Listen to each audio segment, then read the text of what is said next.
It's time to eat. What are you hungry for? Sit down and get ready to consume an abundance of fantasy football knowledge from Ross Tucker and Joe Dolan. Feed me now. I'm starving. On the Fantasy Feast Eating Podcast.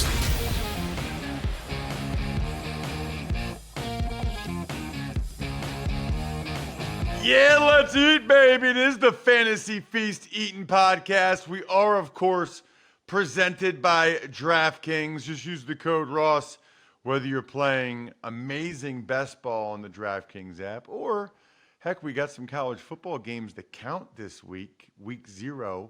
So whether you're using the DraftKings Sportsbook app, either way, use the code Ross. That's me, Ross Tucker, former NFL offensive lineman, 5 teams, 7 years. Journeyman, awesome temp job in my 20s. You can follow me on social media at Ross Tucker NFL, as well as at Ross Tucker Pod is for the podcast network. Pretty cool that I get a chance to call games for the Eagles. They host the Vikings Saturday in the final preseason game, CBS, as well as Westwood One on the radio. Just because I got a chance to play for a while. I love it when a plan comes together. You can also always check out my esteemed co-host, Joe Dolan, on social media, at FG_Dolan. He's the man over at fantasypoints.com. Make sure you use the code 24FEAST when you head over there. It is week 3 of the 4 tiers of Dolan that we're doing here on the Fantasy Feast podcast. We've already done the quarterbacks. We've already done the running backs. It's wide receiver day, which is kind of a big day. And then we'll do tight ends next week, which is perfect because then we can also talk sort of a preseason recap, things we noticed, some roster movement, which there will sure to be next Tuesday when all the final cuts are due, and there'll be some trades and everything. And of course, we can also talk about some of the injury stuff coming out of the preseason, whatever that may be. Before, Joe, we get to your wide receiving tiers, I do want to give the rest of the contestants for the second and final DraftKings Best Ball Draft. A couple things before I even say these names. Number one, we're going to have the draft soon. Every time there are people that don't know how to enter a DraftKings Best Ball Draft. So if I don't say your name, get ready. I'm not going to show a lot of patience this time. We'll give them about a day. If they still haven't gotten in, we'll move on to the next person on the list. In terms of the list, I went exactly in the order they were received. So I had like 20 of them. A bunch of you guys tried. So I thought the fairest way was whoever did it first, right? Matthew Hertanik. He signed up at fantasypoints.com, which is pretty cool, using the code 24FEAST. The next couple, Adam Cordova, Anna Gray, Chris Skinner, Steve Jancy, they all rated and reviewed the shows on either Spotify or Apple Podcasts, which I love. And then Mike Adam sent me a picture of Labatt Blue Light that he says he bought in Reading and took to the Jersey Shore. I don't know if he's lying or not, but it's a good way to get to my heart. So, but he definitely had a picture of a Labatt Blue Light. So kudos to you, Mike. Everybody look out for an email probably tomorrow with getting things going on our second best ball draft. Joe, we start with what we're calling the Great 8 with some caveats. Plenty of caveats. Great 8 list of wide receivers: Tyreek Hill, CeeDee Lamb, Jamar Chase, Amon-Ra St. Brown. I didn't know he went by ARSB. A.J. Brown, AJB, Justin Jefferson, Puka Nacua, and Garrett Wilson. Why am I blanking on Wilson? Garrett Wilson. Garrett Wilson, gosh. Yeah, so here is the thing about these 8 guys. First and foremost, through most of the offseason, I have been saying I want to leave my drafts with at least one of these guys. And I still think that's the case. But now we've got 5 of these guys who have some either real issue or a perceived issue. Tyreek Hill has a removable splint on his wrist. CeeDee Lamb and Jamar Chase aren't practicing because they want to get paid. Justin Jefferson's quarterback situation is a mess, though we saw him put up numbers with Nick Mullins last year. Puka Nakua's got a knee issue. So the only three of these guys who are clean right now are Amon-Ra St. Brown, A.J. Brown, and Garrett Wilson. And Garrett Wilson, obviously, the Aaron Rodgers situation. Can Aaron Rodgers bounce back from that injury? So it has become a little bit more precarious at the wide receiver position in the first round than I had anticipated. But I'm still okay drafting it. Like, I continue to say it. There is no reason the Dallas Cowboys should not have a contract done with CeeDee Lamb. There is no benefit to them right now dragging this on any longer. I don't understand it. So I still think all of these guys are safe. I do still want to leave my draft with one of these 8 guys. But because, like a Nakua's fall into the second round every now and again, and there's second and third rounds, which we're going to talk about, a lot of receivers in that group, if Christian McCaffrey, Bijan Robinson, or Breece Hall tickles your pickle in the first round, then draft one of those guys, because there is plenty of options in the second, third, and fourth round at wide receiver, as you're going to see. As you're going to hear, my favorite beer is Labatt Blue Light. It is delicious. Drink it with friends. Live life to the power of we. Always enjoy responsibly. Beer, Labatt USA, Buffalo, New York. Maybe I should have saved the beer ad for this category, Joe. Second rounders you don't love. Marvin Harrison Jr., Devontae Adams, Drake London, Chris Olave, Brandon Ayuk, Mike Evans. And here is why I don't love them. Because of their cost. Because I do not view these guys that you just listed as being significantly better than the guys in my next tier. But there is an argument to be made. Let's just say I open my draft with Bijan Robinson, and then I come back around in the second round and I take Devontae Adams. I understand why Devontae Adams is still a second round pick, but I understand why I don't love him. The quarterback situation isn't great. But you can then double up in the third and fourth round at wide receiver with 2 of the guys that you're about to mention, Ross, and end up with a really good wide receiver group. But I'd feel better if I were able to open my draft with Amon-Ra St. Brown and Saquon Barkley, or Garrett Wilson and Jonathan Taylor at the 1-2 turn, and then take 2 of the third and fourth rounders that I like more than the second rounders at cost. Okay, so there's nothing in particular about these guys that you're concerned about or don't like. It's just you don't really think they're better, that they're that much better than the guys below them, that it's worth taking them in the second round. So, right, like it feels like the guys who are occasionally slipping into the second round at wide receiver, they're getting drafted in the second round because somebody needs to get drafted in the second round, right? Like, you can't just skip around. Like, there are guys in the second round getting drafted who I think are more of a third round profile. There's very few guys who I'm like, man, that guy is a slam dunk second rounder.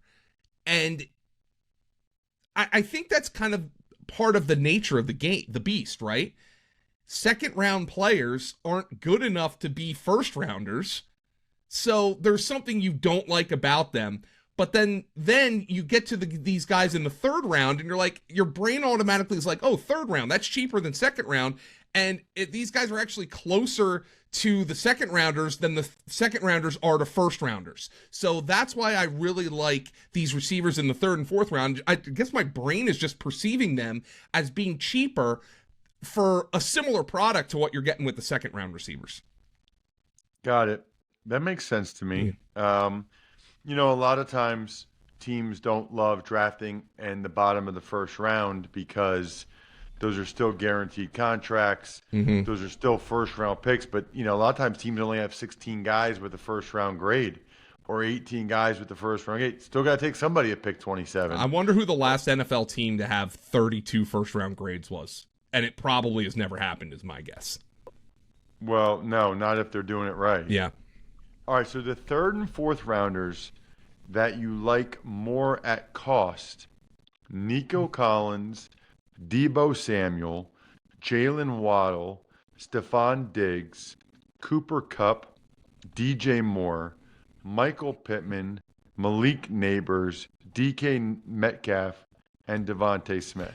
So these guys are in order of sleeper ADP. I'm going to get into sleeper ADP. We've been using best ball ADP for much of the offseason, but now people are getting into their home leagues. And I'm not ranking these guys 1, 2, 3, 4, 5 in this tier. These guys are all tiered together.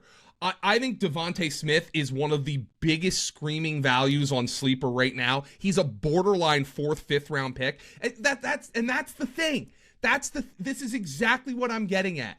Can somebody tell me that Chris Olave should be a round and a half to 2 rounds more expensive than Devontae Smith right now? I'd love to hear your rationale. Yeah, he's the number 1, but Devontae Smith is a better touchdown scorer. So that's exactly my point when it comes to these 3rd and 4th round receivers. These are great guys to draft at cost, and it really makes taking like one of those hero running backs in the 1st round a lot more appealing in home leagues than it was in best ball leagues throughout the offseason. Do I still want one of my grade 8 wide receivers? Absolutely. The perfect plan for me would to grab a Garrett Wilson and a Saquon Barkley at the 1-2 turn, or A.J. Brown and Jahmyr Gibbs, and then get 2 of these 3rd and 4th round receivers. That's probably the greatest plan that I've seen in home leagues thus far. I love this tier of receivers, and it is so deep, and it is so appealing to me that double dipping into this tier is a pretty awesome thing that you can do. It's so funny that you said that about Devontae Smith, Joe, because as you know, for DraftKings now, I pick a star and value pick every week, presented by DraftKings. The crown is yours. The star that I really like is the guy that's wearing the star on the side of his helmet, CeeDee Lamb. I don't think the Cowboys are going to be as good this year, which means I think they'll be trailing in more games, which means I think they'll be throwing the ball even more this season. I think their running back situation, quite frankly, is gross as it currently stands. And I think CeeDee Lamb is going to get even more targets after he gets this monster contract. As for the value pick, everything you just said, Joe, Devontae Smith. I mean, the Eagles don't have a number 3 receiver, I think, right now that's established at least in that role. So I think they're going to feed A.J. Brown and Devontae Smith over and over and over again. And so for him to be going in the 4th round sometimes is tremendous value. Speaking, by the way, Joe, of value, 2 more things. Love the value of Smirnoff, the world's #1 vodka and an official vodka partner of the NFL. You want to talk about going way back?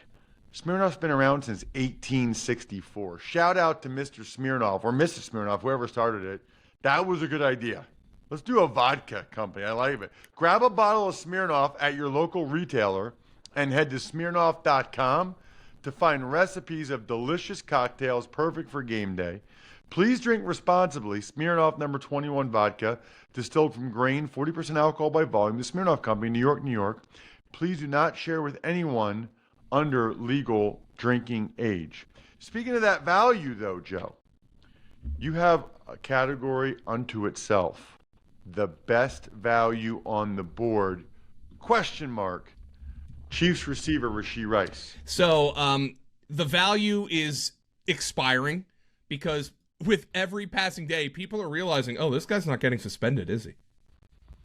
And, you know, I think the legal case drags into December, and I think the NFL is washing its hands until that point.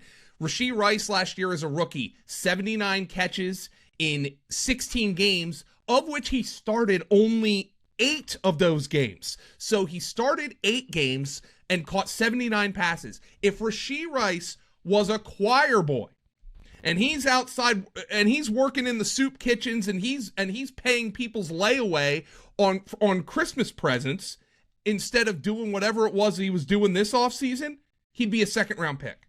And he'd be a 2nd round pick I'd feel good about. And now because he had this looming suspension, which might not happen until next year, People ignored him all offseason. I didn't draft him enough in best ball because I assumed he would get suspended. It is becoming more and more evident that he will not be. And Rashee Rice, still at this point, anytime in the 4th round or later, is a screaming monster value. He is a must-draft player at that cost. I think you can get wide receiver 1, at least in a PPR production, from a guy who's getting drafted in the 5th round, and that is tremendous value. But it's not going to last for much longer. So, Joe, what about Xavier Worthy and Hollywood Brown, though? Well, Hollywood Brown is dinged up right now, Yep. so he's dinged up. Xavier Worthy was a player I have planted my flag on in the offseason, and I understand that it might make me look stupid. I thought that, the history of rookie receivers in Andy Reid's offense, not great. The only receiver that an Andy Reid team has drafted in the 1st round who has a 1,000-yard season under his belt is Jeremy Maclin. So it hasn't been great for Andy Reid with rookie receivers. We've at least in the 1st round, Rashee Rice kind of bucked that trend. We saw Sky Moore do absolutely nothing the last couple of years. So I understand it can make me look stupid, but here's the thing. With Xavier Worthy, he opens up more room underneath. And that's where Rashee Rice eats. Rashee Rice eats in the underneath area, and there might be more space for him to operate. I'm also pairing that with the fact that I've gone on the record on this program and say I think they're going to make Travis Kelce a smart time player this year. I don't think his routes are going to be near his peak. So that would indicate that there needs to be somebody else doing the work in the underneath and over the middle. I think that's Rashee Rice. I think Rashee Rice is the volume receiver for the Kansas City Chiefs. Veteran producers, Jack, our producer. Yeah. That's so funny. He is a veteran producer so of the program. That when I hear producer, I say Jack. Wow. Veteran producers, Joe, T. Higgins, Amari Cooper, Chris Godwin, Terry McLaurin, Deontay Johnson, Christian Kirk, Calvin Ridley, Keenan Allen. These are a little bit of the less sexy names than the guys in the 3rd and 4th rounds here, with the notable exception of T. Higgins. The reason I didn't put T. Higgins in the above group is that his ADP, and Amari Cooper goes with this too, their ADPs are too low. These guys are bottom of the 5th round, early 6th round picks. Fantastic value. These are the kind of guys you draft on your team as your wide receiver 3, and you can put them in your lineup every week, and it's not going to be necessarily a game changer, but these guys are going to be a great foundation for your fantasy team because they can be expected to catch 4 to 6 passes every single week. And in the case of Chris Godwin, maybe more. He's playing the Cooper Kupp role in their offense this year. Deontay Johnson's dinged up right now. I hope it's not serious, but he is somebody the Panthers needed desperately last year. They needed somebody who can separate. So these are guys I like. Are you sensing a trend here? The wide receiver position is really deep in the top 7 or 8 rounds of a fantasy football draft. It is interesting to hear. I don't follow it as closely as you do, but it is interesting to hear about guys like T. Higgins and Amari Cooper going in 5th and 6th round. The Higgins one does not make sense to me. And Amari Cooper is a fantasy Dangerfield. He doesn't get no respect, even though he's never been like an oh my god elite fantasy receiver, but he's been a damn good one for a long time. What about the young guns with upside? I like this category. Tank Dell, George Pickens, Zay Flowers, Jaden Reed, and Jordan Addison. Well, Addison's banged up right now. His quarterback situation is not great. I don't think I've drafted him once this offseason. He's just fallen into a pocket where I haven't drafted him. There are guys here I like more than others. I like Tank Dell and George Pickens more than I like the other 3 guys. But I had to put these guys in here somewhere because their ADPs suggest that they're getting drafted close to the Calvin Ridleys of the world. Jaden Reed has been somebody I haven't been in on because of his cost. I simply like the cheaper Packer wide receivers more just because I feel like that's a big bunch of guys who can outproduce each other on any given week. But these guys like Tank Dell, George Pickens, Tank Dell might be the best separator in the NFL. We have a metric coming to fantasy points called average separation score, and Tank Dell led the league in that category last year. George Pickens, it doesn't look like at this point that the Steelers are going to trade for Brandon Ayuk, at least at this point. So he's their number one in a low-volume passing offense. And Zay Flowers, though a lot of his targets were manufactured last year, like screens and little quick routes where there was really no reading to be done for Lamar Jackson, he still caught those passes and is their number one receiver on the perimeter. Wow. What was that stat for Tank Dell? Average separation score. It has a very cheeky acronym that we're going to be throwing out there. But Tank Dell was number one in the NFL in that category last year. So what you're saying is Tank Dell is not ass. No, Tank Dell has a great ass, Ross. Tank Dell's good at getting ass. Yes.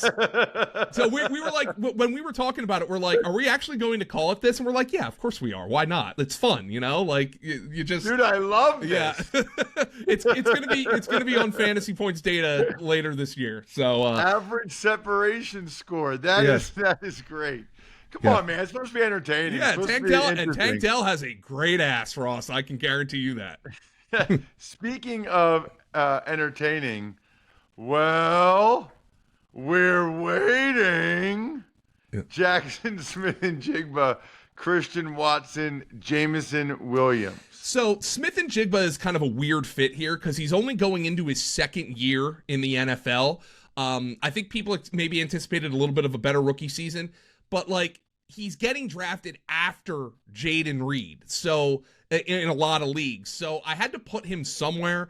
But the other guys, Christian Watson and Jameson Williams, guys who were highly drafted players who are now multiple years into their career and for whatever reason, mostly injuries and suspension in the case of JMO, have not produced at a consistent level, but we have seen flashes that makes these guys tantalizing upside picks in your draft. It's just, for whatever reason, they haven't been able to produce yet. What about the guys in decline? DeAndre Hopkins, Tyler Lockett. Interesting, only two guys in that category. Yeah, I had to put it's guys who are in decline who are going in a certain pocket of ADP for my tiers. DeAndre Hopkins, he's older and now he's got an injury. Tyler Lockett's been dinged up throughout the years. Could this be the year Tyler Lockett finally drops off and Jackson Smith-Njigba comes and takes that throne? I think it's possible. I hate disrespecting Tyler Lockett because people have been doing that for years, and it hasn't gone well for those people, but at some point it's not going to happen for him, and the Seahawks do have Jackson Smith-Njigba to pick up the slack.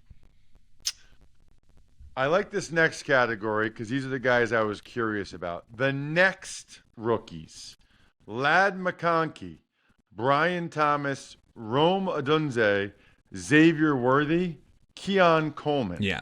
These are the guys who are not getting drafted with the elite wide receivers the way that Marvin Harrison and Malik Neighbors are. And Marvin Harrison and Malik Neighbors should be getting drafted above these guys. But with Ladd McConkey and Brian Thomas and Xavier, let's throw four guys into this. Ladd McConkey, Brian Thomas, Xavier Worthy, and Keon Coleman all have immediate opportunity to produce. I think some guys might be better suited for that. I think McConkey and Thomas can step in right now and be starters. It looks like Xavier Worthy is going to have a role at the beginning of the year, but I've told you I haven't drafted him. Odunze's fascinating because Keenan Allen and DJ Moore are here. Could he have a Jackson Smith-Njigba style rookie year, which would mean he'd be a good player, but he wouldn't be great for fantasy. As for Coleman, I'm a little more skeptical. Coleman's not a guy who I think based in college would have had a good ass. But we'll see what his opportunity is here in the NFL. But these guys are getting drafted after the two elite rookie wide receivers and ahead of the guys like Xavier Legette and Ricky Pearsall who are going a little bit later.